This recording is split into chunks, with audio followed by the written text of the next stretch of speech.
오늘 본문의 거짓 선지자들 이야기를 시작합니다. 거짓 선지자들이 하나님의 말씀이 아닌데 하나님이 보내시지도 않고 하나님께서 명령하시지도 않은 내용을 백성들에게 선포를 하고 있죠. 이유가 무엇일까?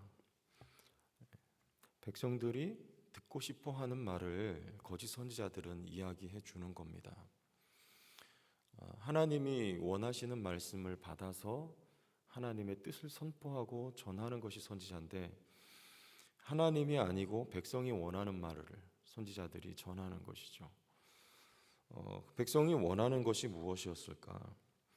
우리 13절 하반절 말씀에 보면 이곳에서 너희에게 확실한 평강을 주리라 하나이다. 이 거짓 선지자들의 말입니다.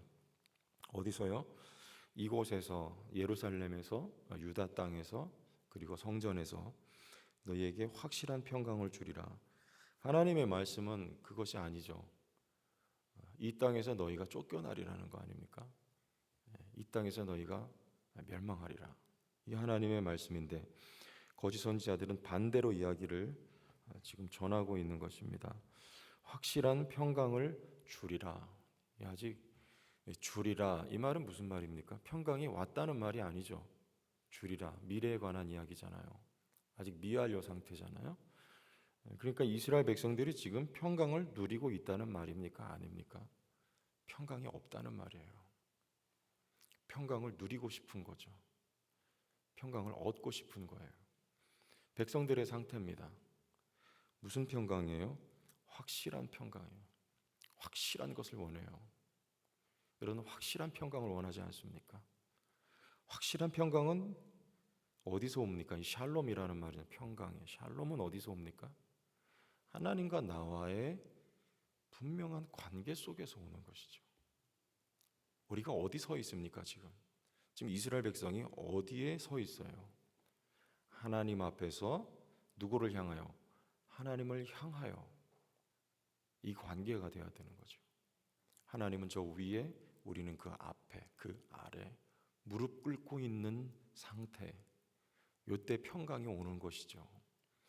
이스라엘 백성은 어디서 평강을 찾고 있습니까?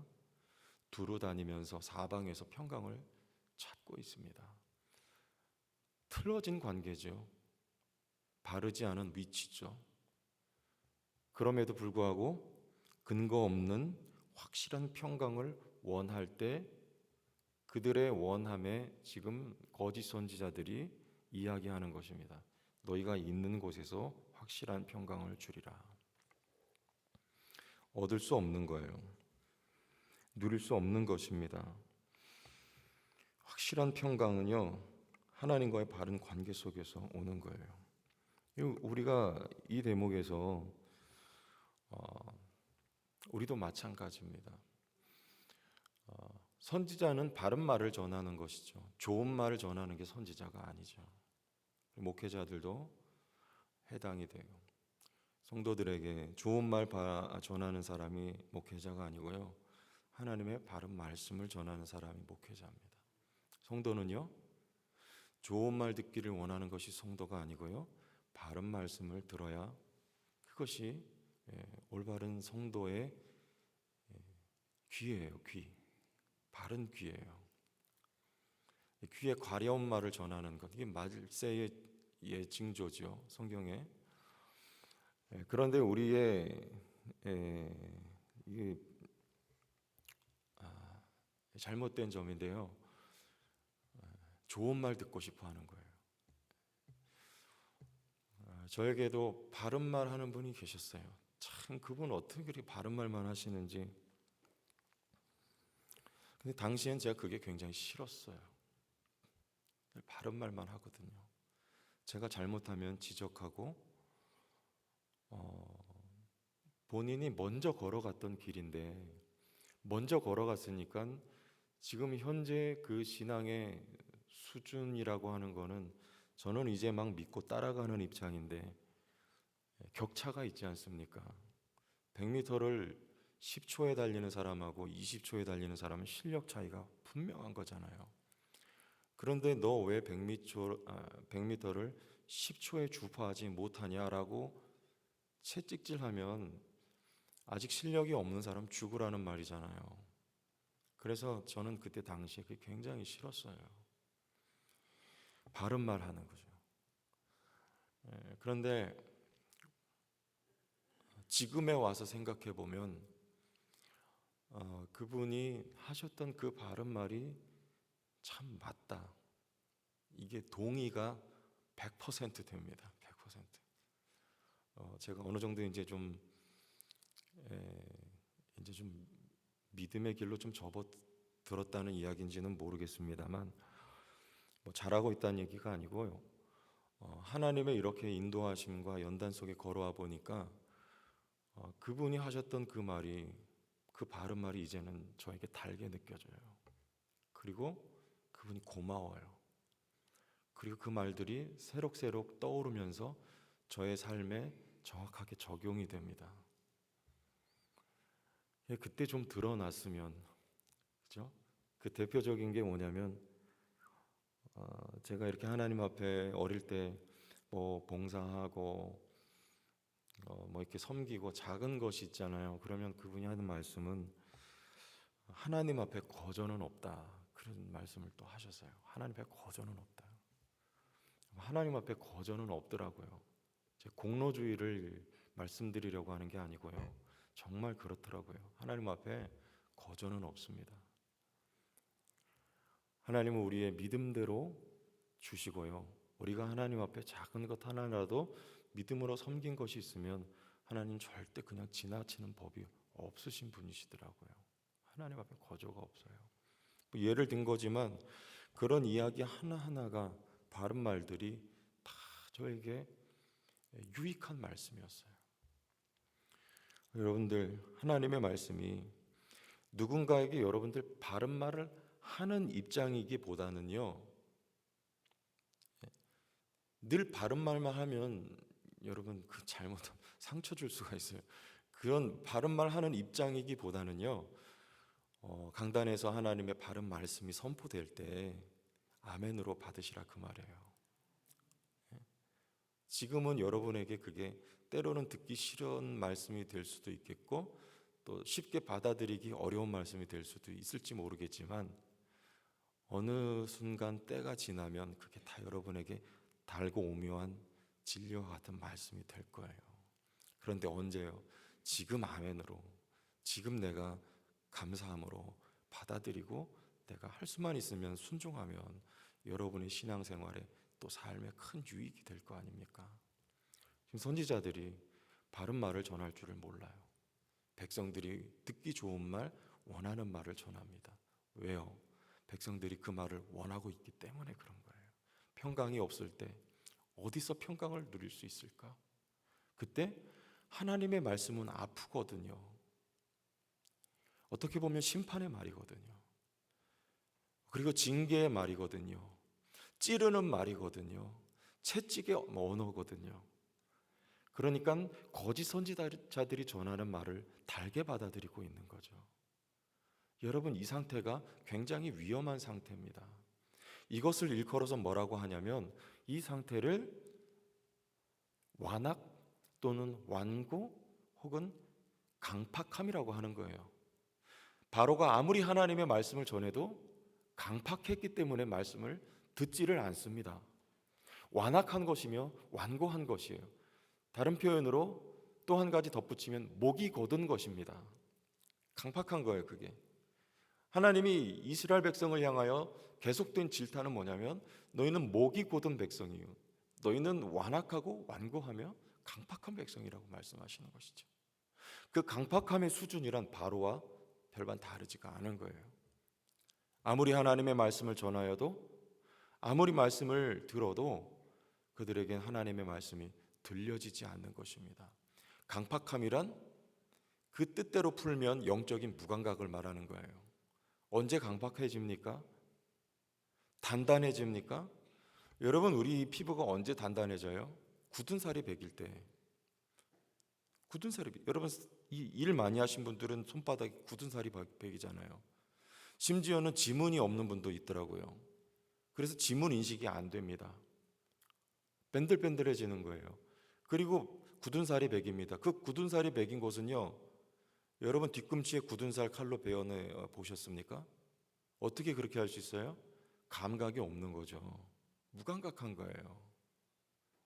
그 살만큼은 죽은 살입니다. 그거 어떻게 해야 됩니까? 도려내야죠. 베어내야죠. 그리고 새 살이 돋아나게 해야죠. 이 영적인 무감각함이에요. 아무리 하나님의 말씀으로 두드려도 말씀이 박히지를 않는 상태예요. 이스라엘 백성들의 영적인 상태입니다. 듣고 싶은 말만 듣기를 원하는.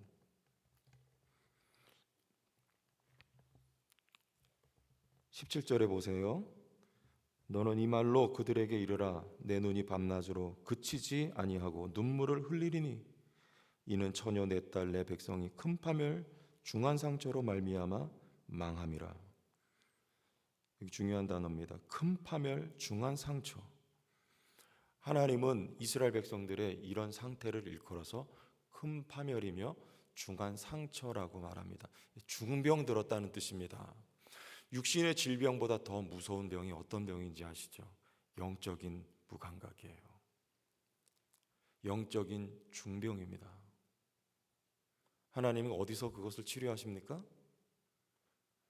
어떻게 해요? 도려내야죠. 잘라내야죠.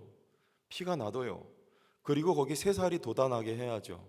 이게 치료잖아요. 어디에서요? 광야에서. 이스라엘 백성들이 강팍할 때 하나님이 어디로 내몹니까? 광야로 내몰아요. 그곳에서 하나님이 치료합니다. 광야에서 어떻게 돼요? 깨지죠. 중한 상처로 말미암아 망함이라. 여기서 망하다는 이 말이 산상조각 난다는 말이에요. 부셔진다는 말이에요. 깨진다는 말이에요. 그것도 수동이에요. 누구에 의해서요? 하나님에 의해서 사정없이 깨지는 겁니다. 누가요? 이스라엘 백성들이요. 하나님은 상처를 치료하시는 분입니까? 상처를 내시는 분입니까? 지금 예레미야가 뭐라고 해요? 19절에 주께서 유다를 온전히 버리시나이까? 주의 심령이 시온을 싫어하시나이까? 어찌하여 우리를 치시고 치료하지 아니하시나이까? 하나님이 지금 이스라엘을 싫어하십니까? 하나님이 이스라엘을 온전히 버리시는 것입니까? 하나님 이스라엘을 치시고 치료하지 않는 분입니까? 하나님이 이스라엘의 상처를 내는 분입니까? 치료하는 분입니까? 굳은 살을 도려낼 때 하나님이 이스라엘에 상처를 주시는 분입니까? 치료하는 분입니까?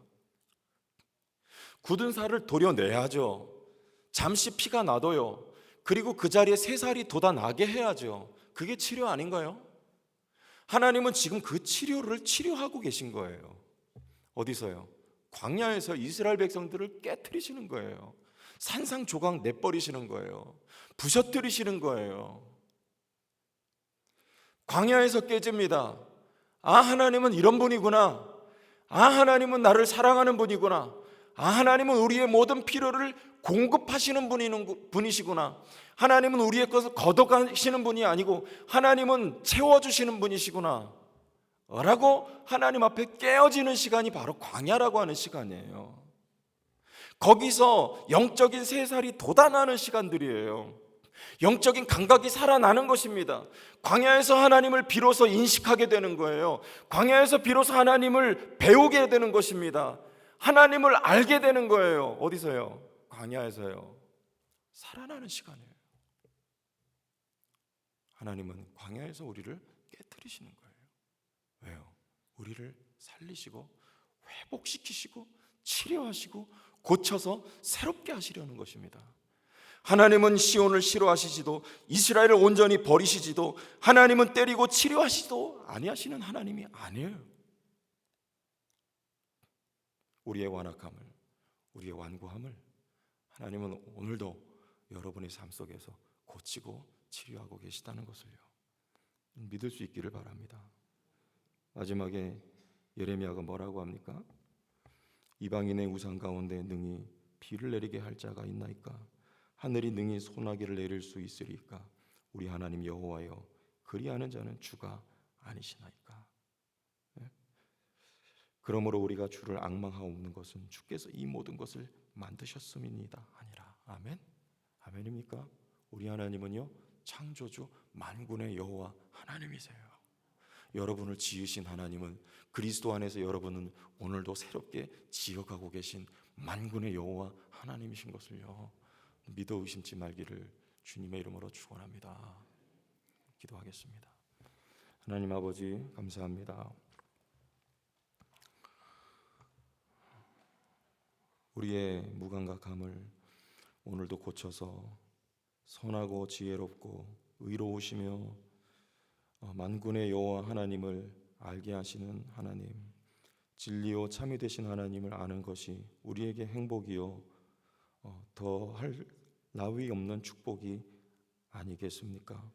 오늘도 역사하시는 하나님과 함께 우리를 새롭게 하시는 하나님과 함께 우리를 새로운 피조물로 지어가시는 하나님과 함께 순종으로 하나님의 역사하심에 화답하고 쫓아가는 믿음의 거룩한 백성들이 되게 하여 주옵소서.